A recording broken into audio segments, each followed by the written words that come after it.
Chances are if you went to Fruitport, graduated from Fruitport, you probably graduated with a Lee, right? Some Lee, right? Well, Doug Lee is not a part of the Lee family. He was pretty hard to find for this induction ceremony, but he is well represented tonight. He has 3 tables. He was a part of a first in Fruitport history. He was Fruitport High School's first ever state champion in any sport.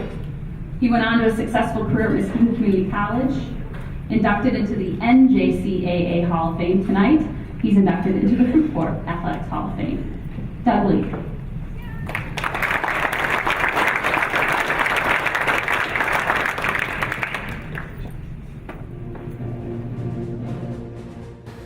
Doug was a student of mine when I started teaching in beach school back in the mid to late 60s. And I coached all sports back then, but I coached basketball, and Doug played on my team. Kind of rode the bench. Doug was not very tall, but he had athletic ability. And I obviously don't take any credit for Doug's success, but when he was ready to move on to the high school, I did mention to him that basketball was probably not going to be in his future. And he, with his athletic ability and his quickness and his strength, maybe he ought to try wrestling. Anyhow, that was probably one of the things I remember most about Dougie was when we would play. We had a rivalry going on, the Fruitport kids versus the beach kids. And I was kind of that guy that was the in-between because I came from beach, but now I'm a Fruitport kid.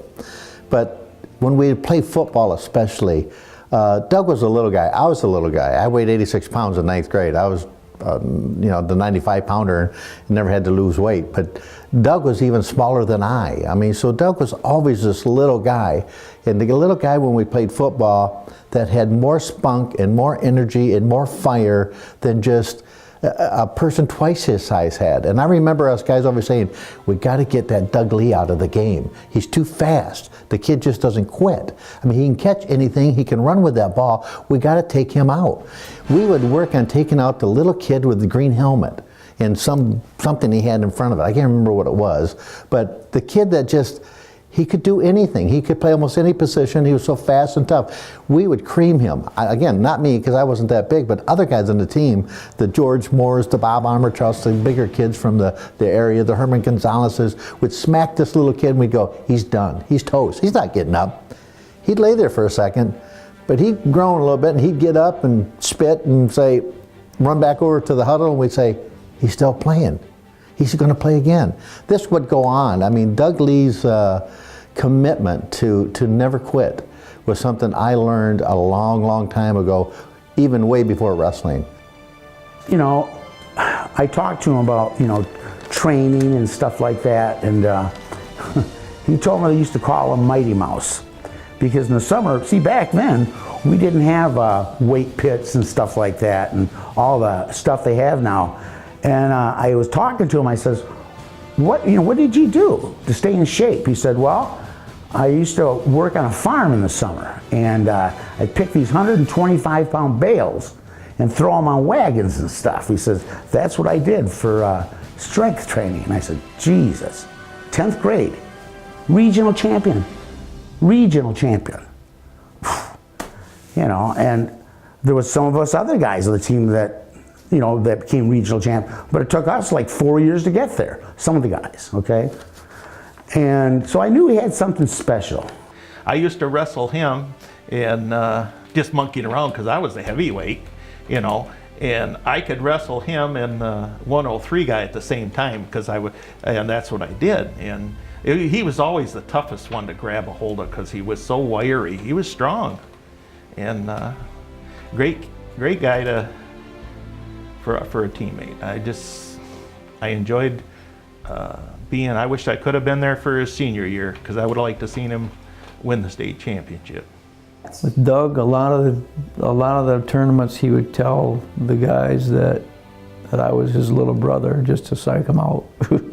I don't know if it worked, but it worked for me. Yeah.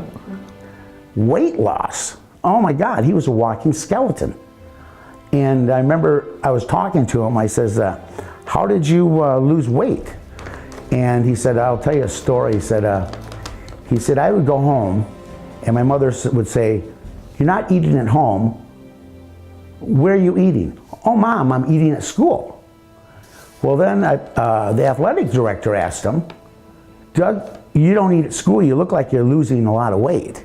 And he says, oh, yeah, but I eat at home, Coach. So he wasn't eating, you know. But back then, there weren't weight restrictions like now there is. You can only lose so much body fat. But back then, you could lose a lot more. And I mean, you could see every muscle in his body. Every muscle in his body. And he had willpower to do it. We had willpower to a degree. When the coach asked us to drop weight classes and stuff, some of us did, and like I was asked to go down 3 weight classes, and I said, I can't do it, Coach. But Doug wanted it. He wanted it, you know. And that's what set him apart a little bit, I think. I got a call about 7:30 one Sunday morning. Now that scares you right there, to get a call at 7:30 on a Sunday morning. And it was Doug Lee, and he was so excited. He, Mr. Wood, I wanted you to be the first to know that I am state wrestling champion. And that was the school's first state wrestling champ. And it made me extremely proud. And then I guess Doug went on and won some championships at community college. And as good as Doug was in wrestling, however, he was an outstanding young man. I'll never forget the practice that he came to, like a night before one of our meets, and he had to struggle every week to make weight. He came in bald. He shaved his head. And I couldn't imagine that, shaving your head back then. It's cool today to have a shaved head, not back in the 60s. I mean, having that head of hair and the sideburns or whatever you could do, that was a big deal. He came to practice with a shaved head. That was the day that Doug Lee went to the next level personally for me. In my eyes, I looked at that and I says, you know what?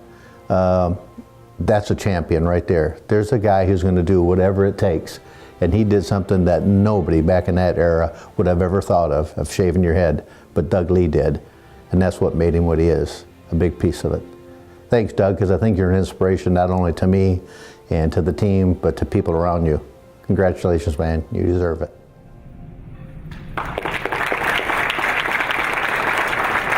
Ladies and gentlemen, from Palmdale, Florida, please welcome Doug Lee.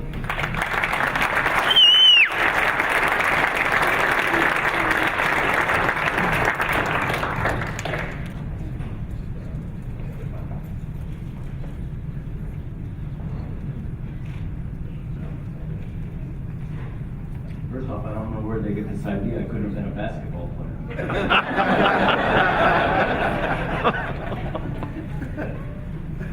I'd like to thank the Hall of Fame committee, Ken Ernie, my parents, Herman Gonzalez, Tom Jassic. They were very instrumental in getting me nominated for this great honor. And my teammates who inspired me to be the best that I could be. And all of my classmates whom I spent my childhood growing up with, from Beach Elementary, Beach Junior High, and 3 years at Fruitport High School. They exemplify what the Trojan spirit is all about. Their support and pride is what kept me going. Today I had breakfast with 20 plus of them. And I'm going to tell you, anybody who says you can't go home has never lived in Fruitport. They are a major reason for my success. And through the years, I remained in touch with a lot of them, and they will always remain in my heart. And my son, David Lee, who has made sure, he's with me tonight, who's made sure that I'd be here for this event. And of course, Mr. Zorn, I just want to let you know that in your classroom, this gentleman was a buzzsaw, and he would outline everything on the chalkboard as he taught us in class. I just wanted you to know, my acceptance speech is in format.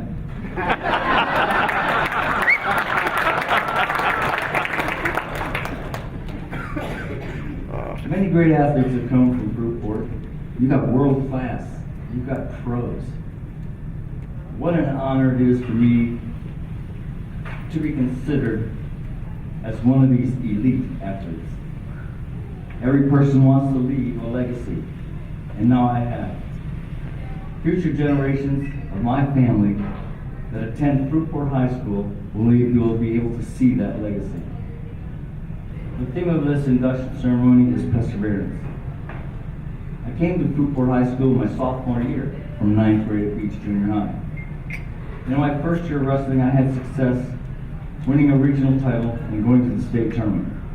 I was not ready for the magnitude and the size of the state tournament, and I psyched myself out and didn't get past the first round.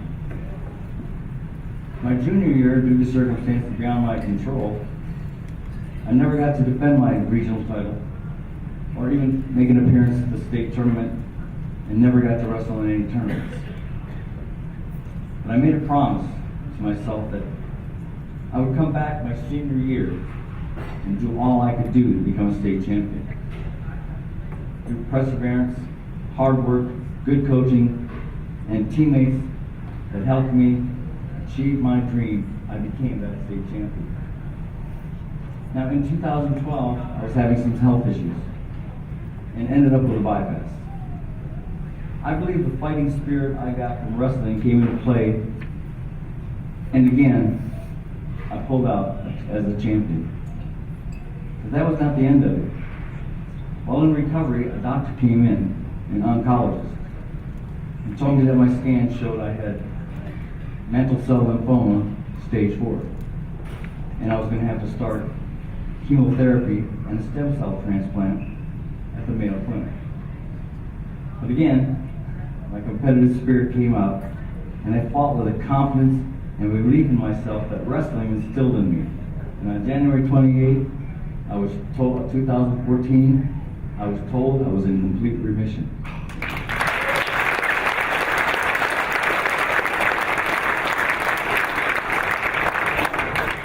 In 2012, my doctor at the Mayo Clinic stated that 2012 and 2013 would be the worst years of my life, but 2014 would be the best year of my life.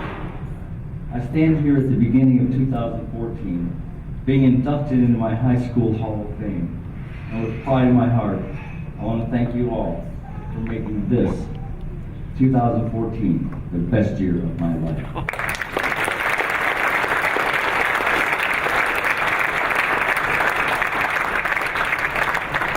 Congratulations to all the past, present, future Fruitport Hall of Fame inductees, for you are the best of the best, both as role models, athletes, and humanitarians. Thank you all so very much.